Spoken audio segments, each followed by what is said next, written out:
Okay, well, here we are live on our Tune In Tuesday today, and I have a very special guest with us today. It is the wonderful, the fabulous Russell Pearson. Yay, it's me. And now this is a little confusing for us, isn't it? Because Russell is my co-host on the Influencers series, but today he is a guest on Tune In Tuesdays. So for those of you that don't know you, Russell, would you introduce to us who you are and what you do? My name is Russell Pearson, and I would call myself a business strategist. For the last 25 years, I've worked in brand strategy right through just about all areas of business development, and I focus on business strategy now and help people get their business in the direction they want to get it so that they can live the business that they've always wanted. Oh, that's awesome. And I love in my intro that I said that you also have a boundary pushing sense of humor. So you have Yeah, permission. so push some boundaries. I'm wondering which joke it was that I said that actually pushed the boundaries for you, but we'll find out. Yes, you're always the one. If I say, should it be this way? You're like, what about this? So always looking. So I expect we'll see that today. So today in Tune In Tuesdays, we always give 3 quick tips which help business leaders and business owners to tune up their business.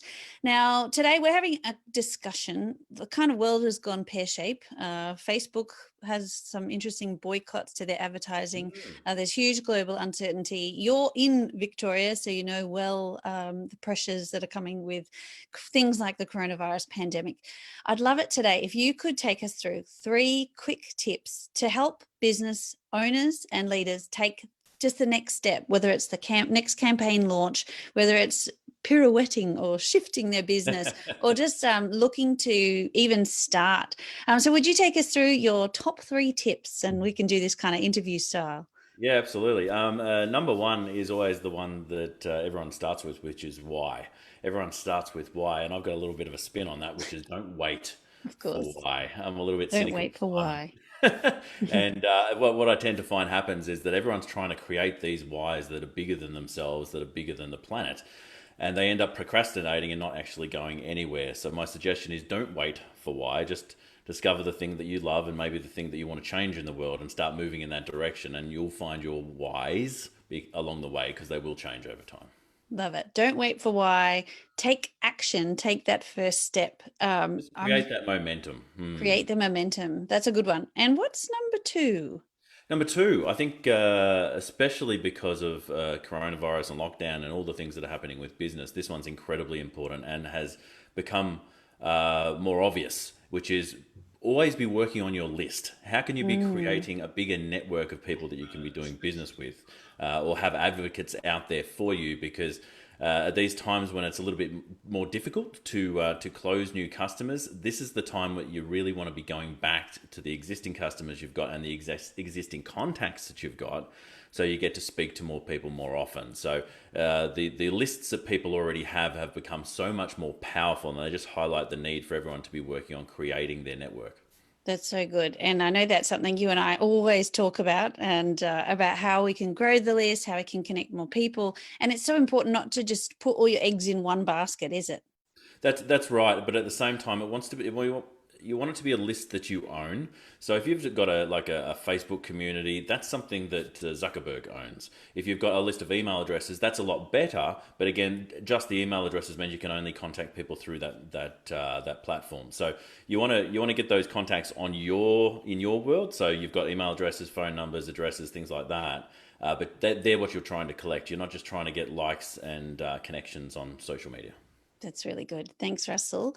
And tip number three for the Tip winners. number three. So again, this comes back to the procrastination, but also trying to do too much at once, which means that often people fail when they're trying to do these too bigger goals. So tiny yet powerful steps is what I suggest. So what I like to see people doing is making tiny steps toward their dream business every single week. So creating tiny goals, things that are so easy to do, they're almost impossible not to do, that you can dedicate yourself to in a 7 day period, so that you can celebrate the movement and the journey that you're on every single week, rather than setting a 3 month goal and then things change as you get toward it. You don't accomplish it, and you feel like you're back to square one again. Oh, yes. I'm definitely in that category when you've got this huge, overwhelming task and then you just do nothing. I've actually heard business owners that say, I've learned all this stuff, all this information. I sit at the computer and I'm like, nothing. Yeah, So, absolutely. I've seen you help people with this actually, which is like, I'm going to dedicate myself to social media, and it's a big goal, and it's not even a goal that has parameters. It's just a big idea. yeah. But what you're helping people do, and I've seen in those challenges, is helping go, all right, just today do this one little thing. And then tomorrow do this one little thing. So little things that are very, very easy to do. It's the idea of getting up in the morning, doing 2 push-ups rather than committing to 20. But if you do two, you know what, you might do a couple more. Yes, exactly. That's it. That's what Russell's referring to, my $5 for 5 day challenge, which is your daily dose of posting to help people just take that next step and that next step. Thank you for that plug, Russell. No problem. Now, I know you also have a lot of fantastic programs. How can people find out more information about you? And do you have any special offers happening right now? Yeah, cool. You can go to russellpearson.com and you can find out all the stuff about me where I do my speaking and programs. But if you go to russellpearsonprograms.com, I've actually created a 100 Ways to Get Unstuck ebook, absolutely free, but it's a thing that you can flip to, and it's kind of like a magic 8 ball. When you're feeling stuck, you can flip to a page and go, all right, this is the tiny little thing I'm going to get done right now so I can build my momentum. That's so good. Now, we have 5 minutes left to go, and I just wanted to ask you a quick question, Russell. Yeah, here we go, off the cuff. So we've covered the 3 things today. Forget the why, just start. The second one was build your list and grow it, and the third thing was just take the next step, break it into Tiny little steps. bite-sized, tiny steps. I just want to make a comment because I've been watching your LinkedIn social posts, which I absolutely love, and they're so creative and so different. And I saw one that you just did recently about climbing up a mountain, which was so brilliant. How you filmed yourself going up the mountain and you turned that into a social post. Would you just, seeing as today is actually World Social Media Day, it's the day where we celebrate social media and its creation. I'd just love to hear from you. What is it that, sometimes the very thought of creating a social post just seems overwhelming, whereas you kind of find moments in everything. Would you just have one last piece of advice about, what makes a good social post? Okay, the way I see it is everyone tries to talk about solutions. Don't talk about your solution. Then you step back and they go, what's the problem that my solution solves? And everyone wants to talk about the problems. Don't talk about the problems because only a small part of your network actually realizes that they have a problem. Step back one step further and say, what are the symptoms of that problem? And you'll identify that there are hundreds of different symptoms. And if you write them all out on a sheet, you can go, there's a post, there's a post, there's a post, there's a post. And you get a lot more content by moving away from the solution and even away from the problem and actually getting to the symptoms of that problem. And then you can start talking to things that, just a little bite-sized snippets you can put out on social media. I like to make metaphors, but not everyone has to do that. And that's what I love about it. I think it's, it could be as simple as going for coffee. It could be as simple as climbing up and hiking a mountain at dawn, it looked like.